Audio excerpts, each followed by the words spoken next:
السلام علیکم ورحمۃ اللہ وبرکاتہ۔ ناظرین، استقبال ہے آپ کے اپنے ہی چینل ارشاد اسٹوڈیو ٹی وی میں پھر حاضر ہو گیا ہوں آپ کے ساتھ ایک نئی ویڈیو کے ساتھ جو ہونے والا ہے آپ کے ساتھ بہت ہی خاص، تو بنے رہیے آپ ہمارے ساتھ۔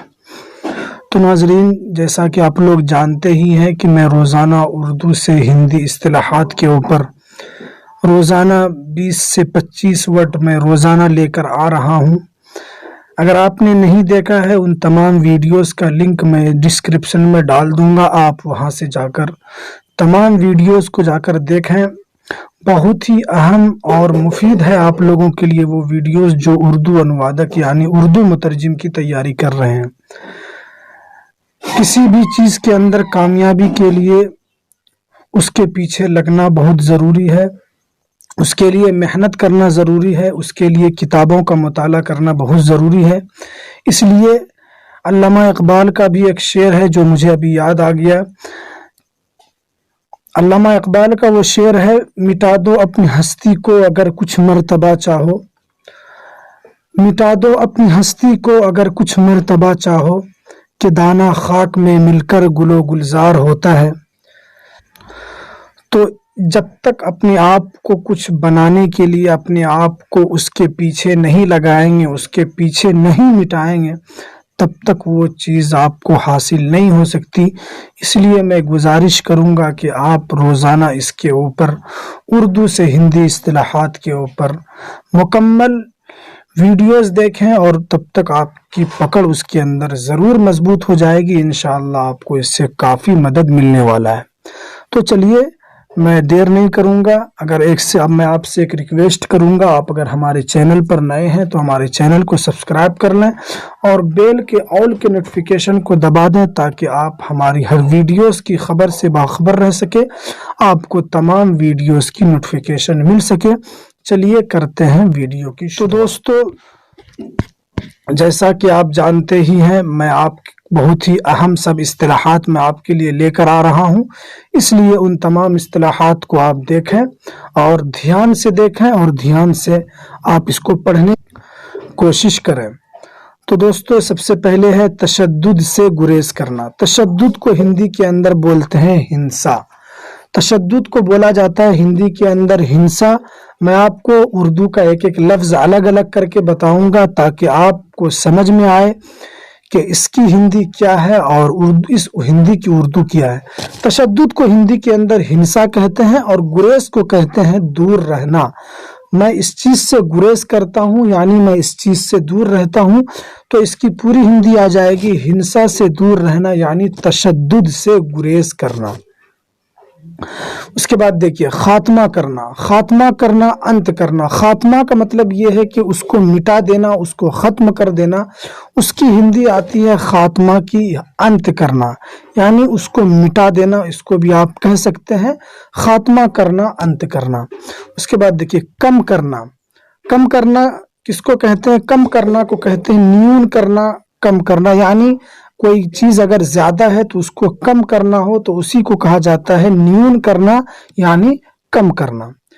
اس کے بعد دیکھیے ساقط کرنا۔ ساقط کرنا کو کہتے ہیں نراکرت کرنا، ساقط کرنا۔ ساقط کرنا یعنی مٹا دینا، ساقط کرنا ختم کر دینا، اس کا بھی معنی یہی آتا ہے۔ ساقط کرنے کے معنی کہ گرا دینا، ختم کر دینا، اس کی ہندی آتی ہے نراکرت کرنا، ٹھیک ہے۔ اس کے بعد دیکھیے غیر حاضری۔ غیر حاضری کو بولتے ہیں انوپستھتی، ٹھیک ہے۔ انوپستھت بھی بول سکتے ہیں غیر حاضری کو، یعنی وہ آدمی جو حاضر نہ ہو اس کو بولتے ہیں انوپستھت۔ اس کے بعد دیکھیے بے جا فائدہ اٹھانا۔ بے جا فائدہ اٹھانا اس کی ہندی بے فائدہ اٹھانا، یعنی اس کے اندر کوئی فائدہ نہیں ہے، اس کی ہندی آتی ہے درپیوگ کرنا، یعنی جس کے اندر کوئی فائدہ نہیں ہے، اس چیز سے آپ فائدہ اٹھانے کی کوشش کر رہے ہیں، اسی کو کہتے ہیں بے جا فائدہ اٹھانا، یعنی درپیوگ کرنا۔ उसके बाद देखिए दाखला रसाई, दाखला रसाई को कहते हैं प्रवेश।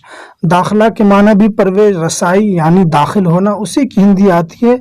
दाखला भी एक ही है, रसाई भी एक ही है, दोनों अलग अलग नहीं है, बल्कि इन्होंने पहले भी एक निशान लगा दिया है इस जगह पर ताकि आप इससे मिस्टेक न खाएं। दाखला भी एक ही चीज़ है, रसाई भी एक ही है, यानी दाखला अलग होता है ऐसा नहीं है, दाखला रसाई दोनों होता है एक ही। इसकी हिंदी आती है प्रवेश करना।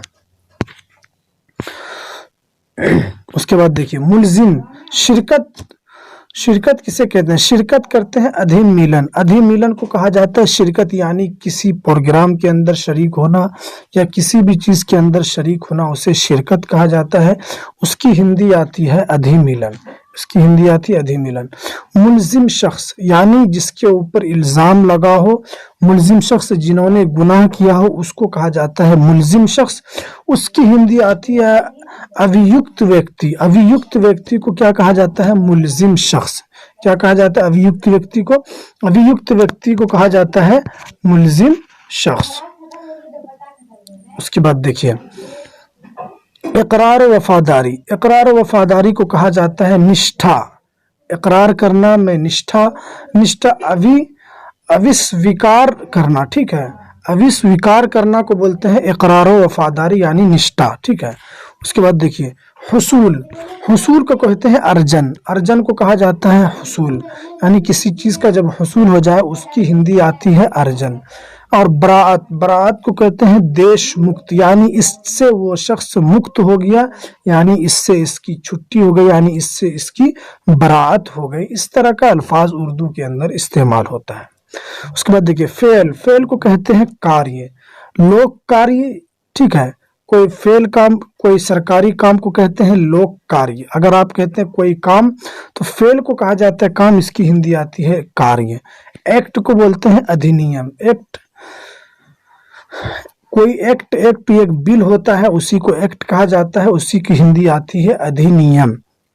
उसके बाद देखिए सरकारी काम, मैंने इससे पहले भी कहा था कि लोक कार्य होता है, सरकारी काम को लोक कार्य कहा जाता है। तो सरकारी काम को आप कहेंगे लोक कार्य, सरकार को बोलते हैं लोक और काम को बोलते हैं कार्य। उसके बाद देखिए कायम मकाम जज, कायम मकाम को बोलते हैं कार्यकारी न्यायाधीश। कायम मकाम जो किसी जज के कायम मकाम हो, यानी उसके जगह पर उसको रखा गया हो तो उसी को कायम मकाम कहा जाता है। उसकी हिंदी आती है कार्यकारी न्यायाधीश। उसके बाद देखिए काबिल इर्जा नालिश, काबिल इर्जा नालिश को बोलते हैं अनुयोजय, अनुयोजय को बोलते हैं काबिल इर्जा नालिश। तत्बीक, तत्बीक को कहा जाता है अनुकूलन, तत्बीक करना यानी उसके बराबर करना, उसी की हिंदी आती है अनुकूलन, ठीक है।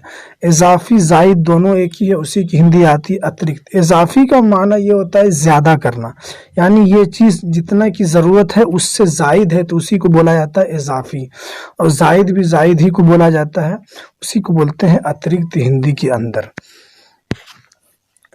उसके बाद देखिए जायद जिला जज, जायद जिला जज को बोला जाता है अपर जिला न्यायाधीश, अपर जिला न्यायाधीश को बोलते हैं जायद जिला जज, और जायद जज को बोलते हैं अपर न्यायाधीश, यानी कोई काम से जायद जो चीज हो उसको जायद कहा जाता है। और जायद सेशन जज, ये तमाम जो है ये सब अपने अपने ओहदे के एतबार से अलग अलग होता है। और जायद सेशन जज अपरस्त्र न्यायाधीश को बोला जाता है जायद सेशन जज, ठीक है। उसके बाद देखिए खिताब गर्जदाश्त, खिताब भी एक ही है, गर्जदाश्त एक ही है, इसको बोलते हैं अभिभषण समावेदन को बोलते हैं अभिभषण समावेदन। खिताब गर्जदाश्त को क्या बोला जाता है? अभिभषण, ठीक है। अभिभषण समावेदन को खिताब यानी अर्जदाश्त कहा जाता है। और जायद सेशन जज को बोलते हैं अपरस्थ न्यायाधीश, और जायद जज को बोलते हैं अपर न्यायाधीश, और जायद जिला जज को बोलते हैं अपर जिला न्यायाधीश। ये तीनों अलग अलग है, ये एक सिविल लॉ जज का होता है, एक सिविल कोर्ट का होता है, एक हाई कोर्ट का होता है, ये अलग अलग इसके एतबार से दिया गया है। तो नाजरीन ये कुछ अहम तरीन अल्फाज थे जो मैंने आपके सामने रखा है।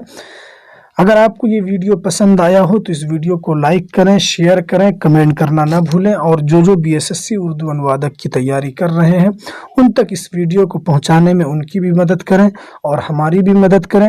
ہمیں دیجیے اجازت، پھر ملتے ہیں کسی نئی ویڈیو کے ساتھ۔ السلام علیکم ورحمۃ اللہ وبرکاتہ۔